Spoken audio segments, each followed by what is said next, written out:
Welcome to the World News this afternoon. The Director General of the National Agency for Food and Drug Administration and Control, NAFDAC, Professor Mojisola Adeyeye, says the agency has uncovered the continued illegal production of banned alcoholic drinks packaged in sachets and PET bottles below 200 millimeters, despite the federal government's ban.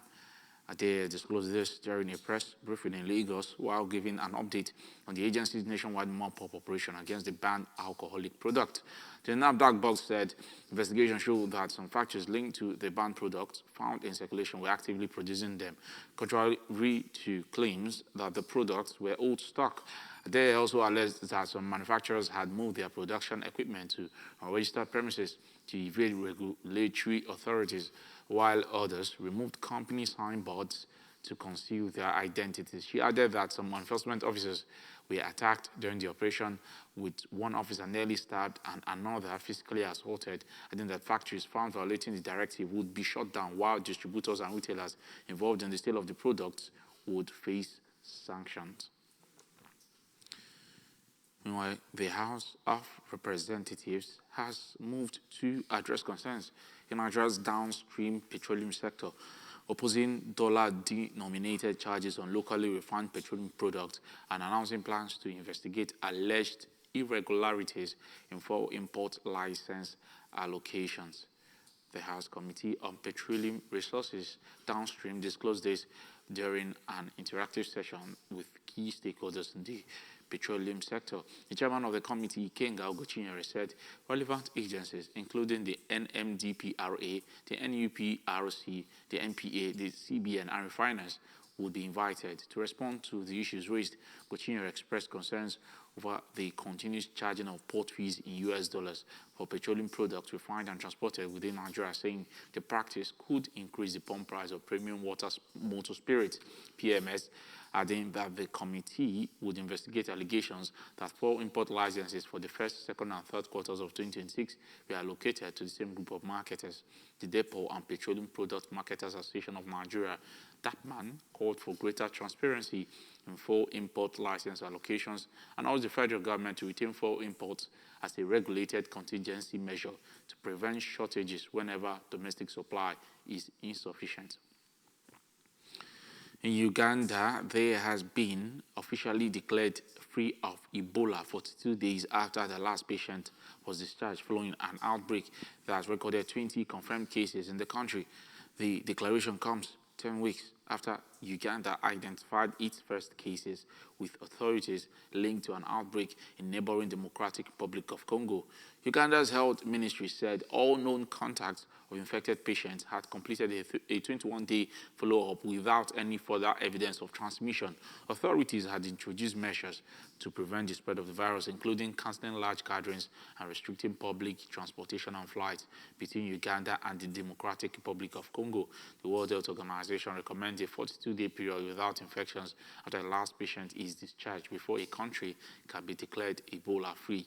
Meanwhile, the Ebola outbreak continues in the Democratic Republic of Congo, where more than 3,000 cases have been confirmed, including about 1,400 deaths.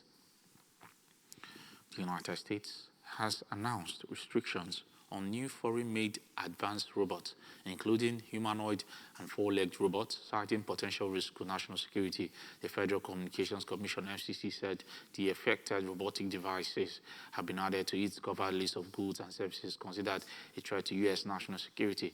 The FCC said foreign-made robots could potentially be used by malicious actors to surveil Americans, enhance the capabilities of foreign intelligence services, or remotely control the machines.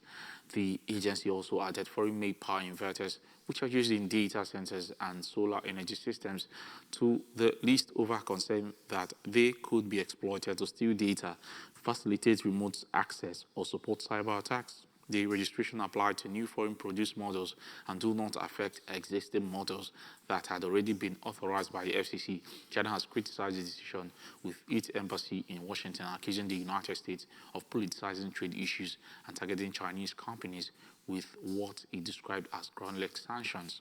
The latest move comes amid growing competition between the United States and China in artificial intelligence and robotics, with Chinese technology companies rapidly expanding their production of humanoid robots for use in factories, homes, and other settings.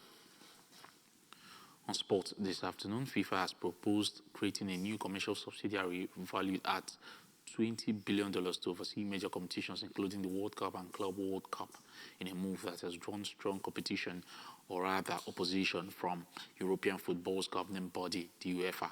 Under the proposal, FIFA would retain majority ownership of the new FIFA Forward enterprise while offering minority, non-controlling stakes to private investors to raise up to $4.2 billion. The plan, which still requires approval from FIFA's 201 member associations, is expected to attract investors, including an investment vehicle founded by Joshua Kushner. UEFA has strongly criticized the proposal, saying football's governance and major competitions should not be treated as assets for private investment. FIFA President Gianni Infantino, however, said the initiative would help unlock the commercial potential of football, while FIFA would retain control over football governance, competitions, and sporting decisions.